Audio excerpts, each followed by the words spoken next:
Today we're going to show you how you can put a generator box to keep a generator in the front and still be able to have two propane tanks and still be able to keep these items up here, instead of sticking an item on the bumper. Now, the issue I have with, sticking a lot of items on the bumper is when you start adding weight in the far back, you start getting this pendulum effect. And that's what causes a lot of sway, dangerous sway on the highway.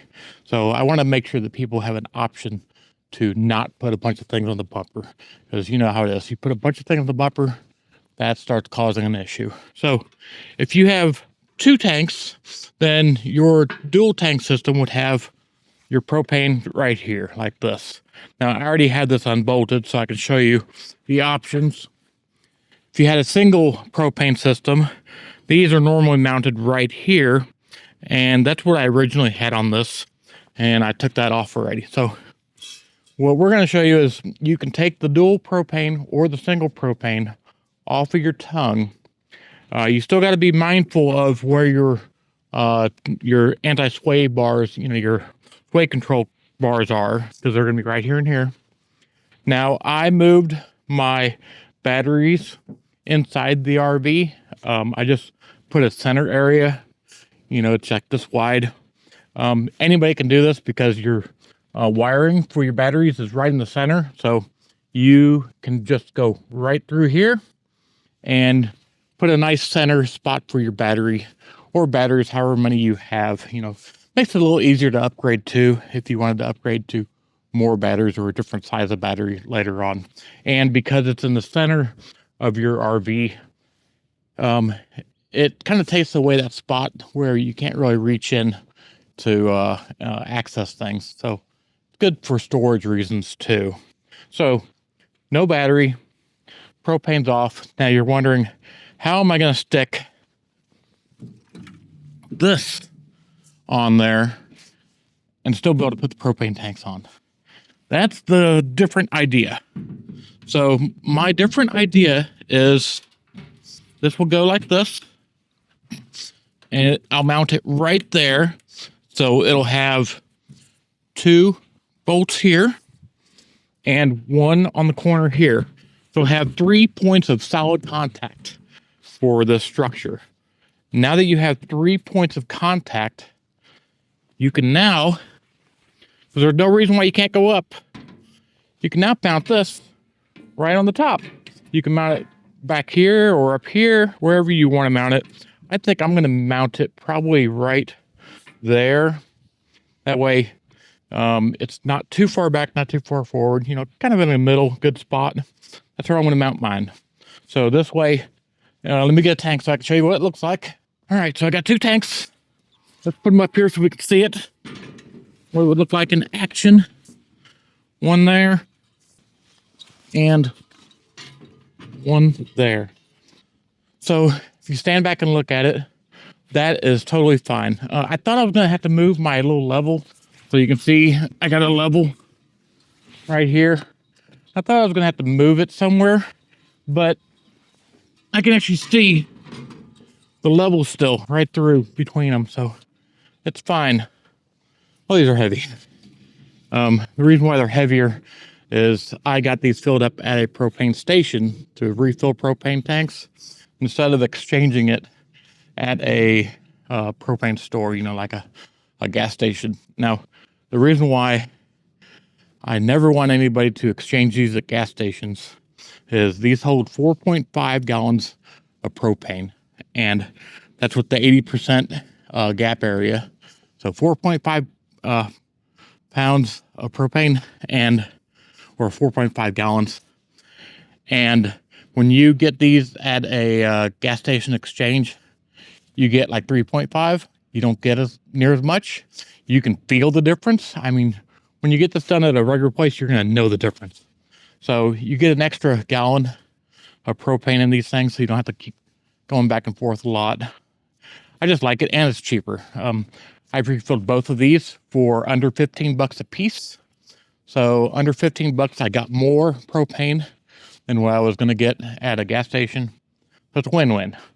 So I know I went off subject. So that's what it's going to look like here. Now, this is aluminum, this is steel, and this is steel. Nobody tells you this, but if you mount aluminum to steel or to steel, any point that you mount aluminum to steel, you're going to cause a corrosion zone, because the aluminum is a different metallic behavior as the steel, and this or the aluminum won't rot, but the aluminum touching steel will cause the steel to rot. So if I just mounted this directly to this, it's going to make this frame rot right where the connections are, or wherever it's touching metal. So you need like a plastic shim that'll go in between here. I would suggest, those cheap cutting boards that are throwaway ones. They're pretty thin, not paper fit thin, but they're pretty thin. Get those and cut them and then put them in the place right there. And you can mount this on top of it and you're fine. Same here. You can take that same cutting board, put it under here, and then screw this to it. Now, you're talking about metal screws mounting to an aluminum piece. Again, that's metal screw to aluminum. It's going to cause it to rot. So you should use, best case scenario, find some good quality, thick stainless steel screws, because stainless steel screws is like this neutral zone where it won't cause these two to rot together. So that's a good suggestion for that. So, yeah, this is the setup, and I'm going to get it all together, and on my next episode, you'll see when this is together, and it shouldn't be hard at all. Like I said, this is going to give me a nice side box here.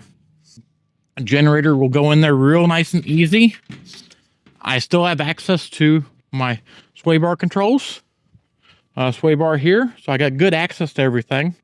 Now, one thing, this propane line, it might reach. Actually, it actually does reach. Interesting. But I don't want it to be so tight. It would be really tight on there, and I just don't want to have something so tight that it's going to cause an issue. So I'm going to put a different line on there. Now, let me show you this real quick. Let me explain the different lines. So these are two different types of connections on propane. These are generally the main ones you'll ever see on a propane system. You got some tape, Teflon tape. This is called a tapered connection. So if you can see that right there, it's tapered. And this is called a, I forgot what kind of connection, but you can see it right there.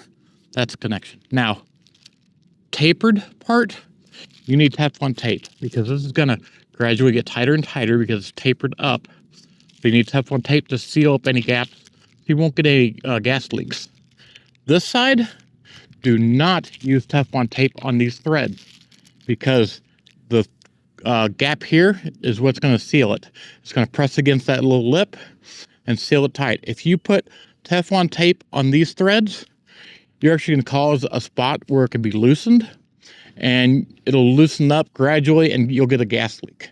So like I said, don't use Teflon tape on these when you have this type of connection. And when you have a tapered connection, you must use some sort of sealant to stop that from leaking. And of course, if you don't know what you're doing, have a professional do it. But that'll put that here, and then a new propane line that'll come off there. So this goes on the RV trailer. This will give me the new propane line. So that's it for this episode. And again, if you like what we're doing, please subscribe, because you all make it happen.